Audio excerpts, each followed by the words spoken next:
वाटी छोले 7 ते 8 तास भिजायला ठेवायचे आहे. त्याच्यानंतरनं पाणी काढायचं आहे. कुकरमध्ये 2 ग्लास पाणी टाकायचं आहे. त्याच्यामध्ये खडे मसाले टाकायचे, छोले टाकूया आणि मीडियम गॅसवरती 4 शिट्ट्या करून घ्यायच्यात. तोपर्यंत लसूण, कोथिंबीर आणि आलं बारीक करून घ्यायचे.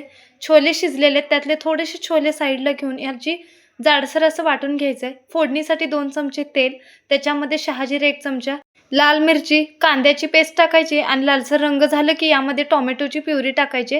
त्याच्यानंतरनं मसाला वाटून घेतलेला, छोले बारीक केलेले, लाल तिखट, काळं तिखट, हळद, मीठ आणि छोले मसाला टाकायचा आहे. मिक्स करायचं आहे. छोलेमधलं थोडंसं पाणी टाकायचं आहे आणि 2 मिनटं झाकून ठेवायचं आहे. 2 मिनटानंतरनं सर्व मिक्स करून घेऊया आणि याच्यामध्ये शिजलेले छोले टाकायचे आहेत. एक 5 ते 7 मिनटं मीडियम गॅस करून शिजवून घ्यायचे आहेत. अशा प्रकारे आपले छोले तयार आहेत. याचा फुल व्हिडिओ तुम्हाला माझ्या चॅनलवरती मिळून जाईल.